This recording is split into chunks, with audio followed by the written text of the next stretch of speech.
Yeah, hi. So today's topic is going to be how to save the deposit for your first home.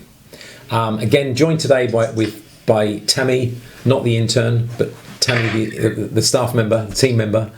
Tammy, how are you today? I'm well, thanks. Thank you for that introduction. I appreciate the formal title as employee. Yeah, no problem at all. So what have you been up to since our last conversation? Well, since our last conversation, I've been thinking about one of our previous talks, and we were chatting about, purchasing my first investment property or owner-occupied property. But as you said, I don't really have enough for a deposit or for a nice place. So how can I start building upon those savings and still not really sacrifice everything or live off 2-minute noodles or something? What's wrong with 2-minute noodles? So high in sodium, I guess. Right, okay. I must admit I don't normally eat a lot of 2-minute noodles, so I don't really know the nutritional content. So in terms of, it's a common question we get asked is how can I save, and is it going to take me too long to get there?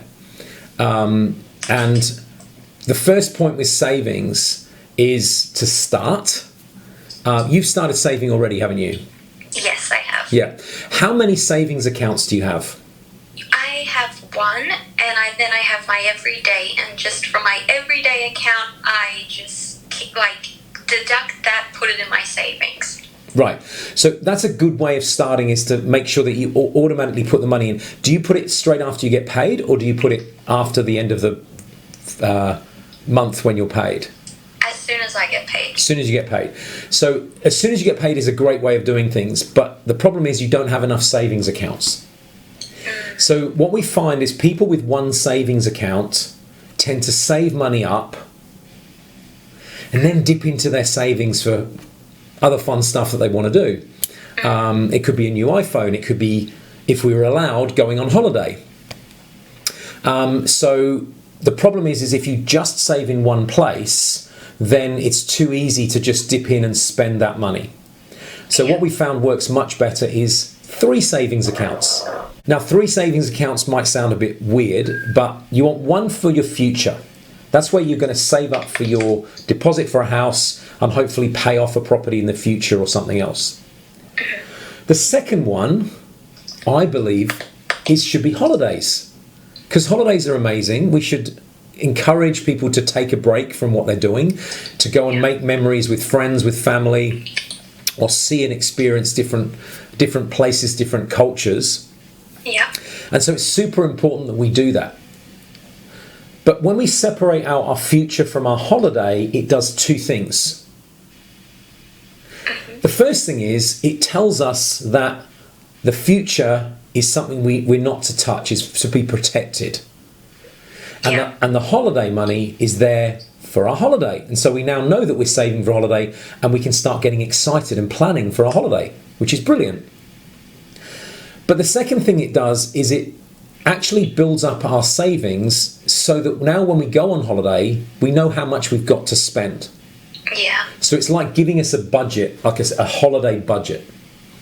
What we find is when people don't do that, then they do one of 2 things. They either say, I'm saving up for a house so I can't take a holiday. Yeah. Now that could be really bad if it goes on for a number of years, because I've known people go literally 3 and 4 years without taking a holiday because they're trying to save.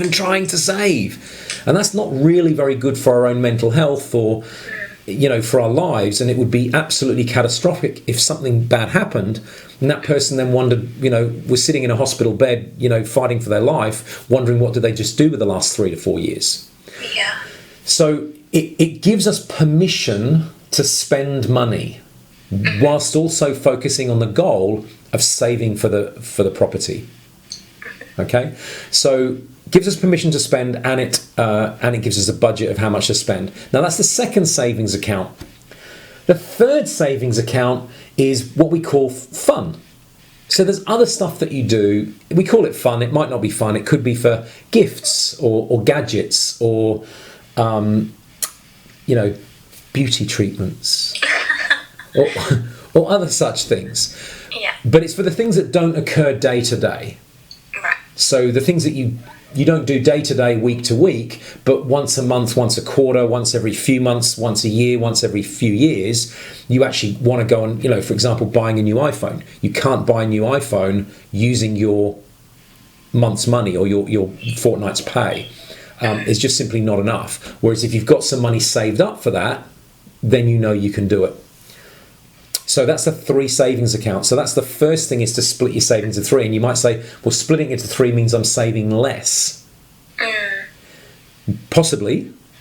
But it means that we've now protected the future savings from the other 2 things that could get in the way. Okay, yeah, that's right. That is true. So remember, most of saving is about psychology, not maths. It's about how we feel. If we can't do this on an ongoing long-term basis, it's going to take a few years to save up the deposit for a property. Yeah, for sure. We have to accept that in that few years that we're saving up, we're going to have moments where we feel a bit crappy and where we don't feel good about ourselves and we want to do things or spend some money. What we need to do is protect the future money from that version of ourselves which has access to our bank accounts. The other thing, you've got your everyday account and your savings account. Is that with the same bank? Yes. So, the problem with that is, again, even if you had 3 savings accounts and your everyday with the same bank, and you tap your everyday card or tap your phone and it says no, how easy is it to move money now from the other accounts? Yeah, you're right. Because the reason why I thought, I'll keep my savings with the same bank is because it makes life easy for me to check. I don't have to, but I guess that defeats the purpose. I guess the principle is to make it hard so we can't spend. That's exactly right. In the good old days of my mum's generation, they would hide lumps of money in a tin, in the cupboard, under the mattress, all sorts of places, because they knew that money had to be out of their sight. They weren't hiding it from crooks and criminals, because typically most people knew that if you wanted to go and find someone's money and you were robbing their house, you went under the bed and in the kitchen cupboards and in the tea thing, because everyone did the same thing. They were hiding it from themselves, so they knew that the money they had in their pockets, in their wallets, was okay to spend. And it's the same with banking. Is who do you bank with? CBA. So what was that look like? Yeah, whatever. So my suggestion would be to not save with the same bank that you spend.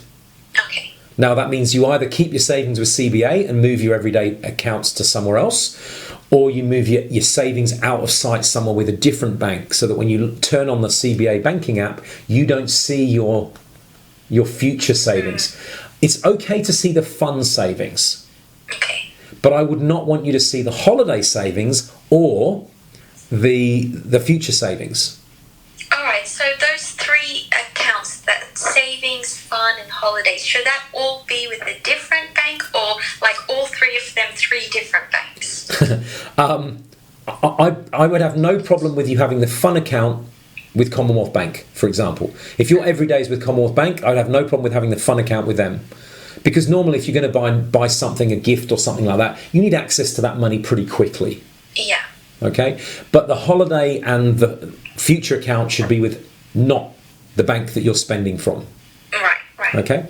So that's one thing, is what you can do is structurally to help yourself get there. Of course, the other big thing is making sure that you don't spend all of your money.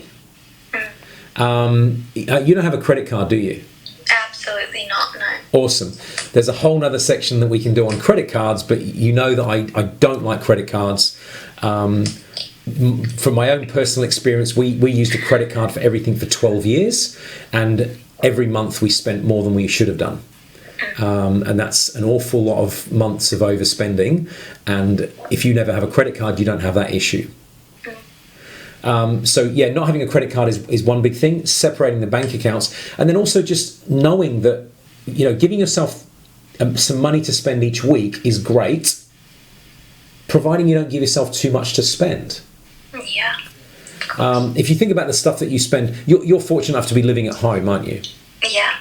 So living at home is a great way to build your savings quickly, and we would recommend that if you live at home, that 50% of your pay goes into your future account. Yep. And I think, in fact, more than 50% of mine goes something like 75 or to 80. Which is great, but I'd rather see some of that going into a holiday account and some of that going into a fun account, so you do give yourself permission to have a bit of fun later on and have a holiday. Yeah. Okay? So there's a danger in over-saving and again, stressing yourself out. Yeah, because that's one, Max, that's the one thought I have all the time. Is like, I don't really go out to do, fun holidays or big fun things or even buy big things for myself, because I'm just like, I need to save, this is all for my future. It's like, they say I'm the queen of delayed gratification. It's just always about the future, like, oh, this will be great for my future. But then it's like every time the future becomes the present. So what am I doing? What am I saving for? Yeah, well, and that's where, perhaps you and I are more closely aligned than with my wife Kelly, who loves to spend. But the thing that Kelly's taught me over the years is actually you need to kick back sometimes. You do need to just go, you know what? I'm taking a break. I'm going to go and take a holiday. At the moment we can't even travel. We can't do anything. But hopefully in the next few months that'll change. And by the new year, that Christmas holiday period, we'll be able to go and, take a break.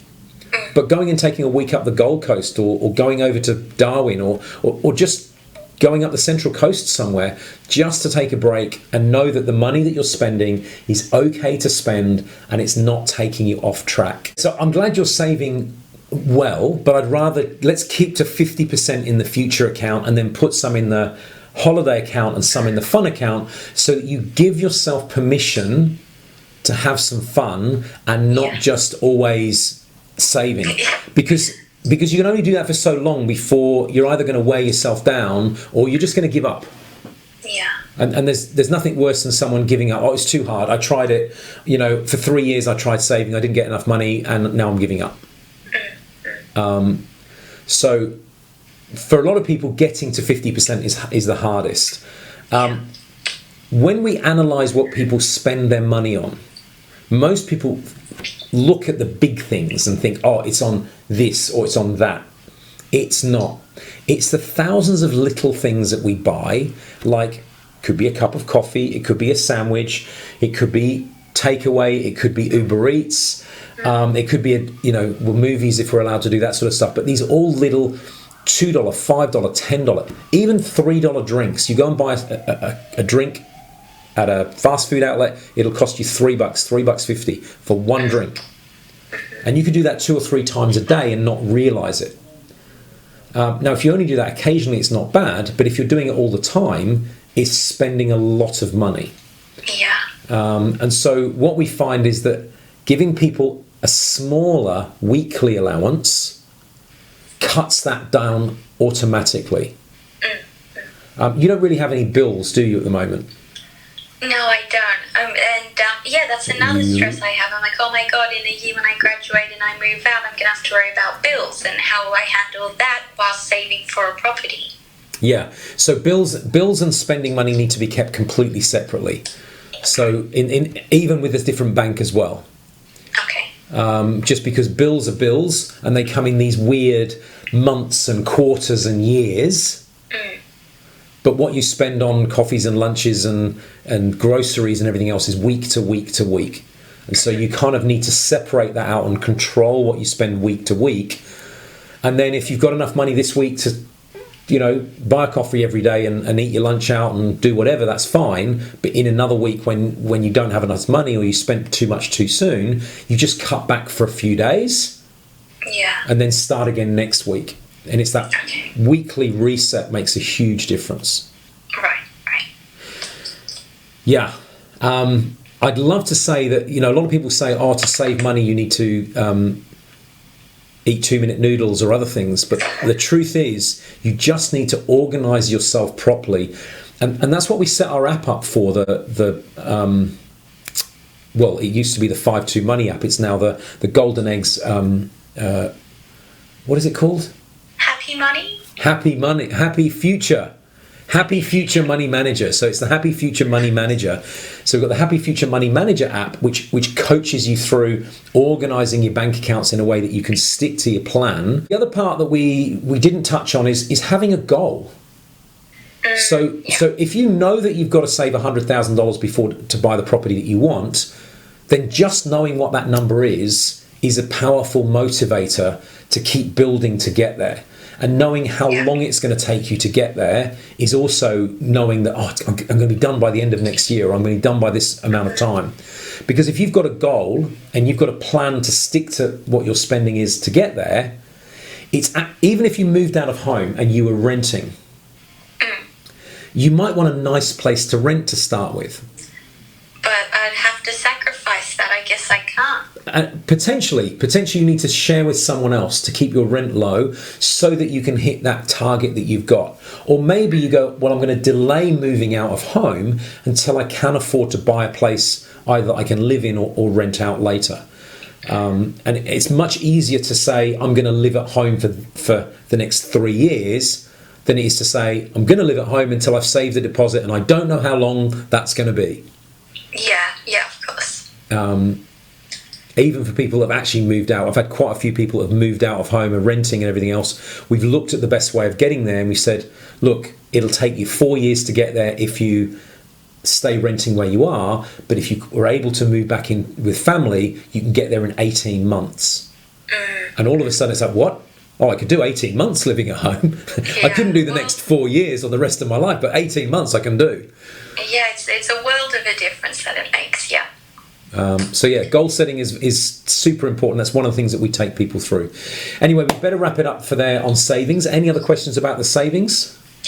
No, I think you've answered everything. Thank you so much. Well, good luck with your savings, Tammy. Thank you. No, I mean, good luck, but also seriously, do separate out your accounts. You need to give yourself, if you've generally made yourself into a saver, make sure you're saving for some things where you do kick back and have fun, or spend money on other people. We actually get more pleasure out of spending money on other people than ourselves. Yeah, for sure. So you need to set yourself an allowance for that. So anyway, good luck with that. And as always, with all these videos, we always say, always be genuine, have fun, and stay curious.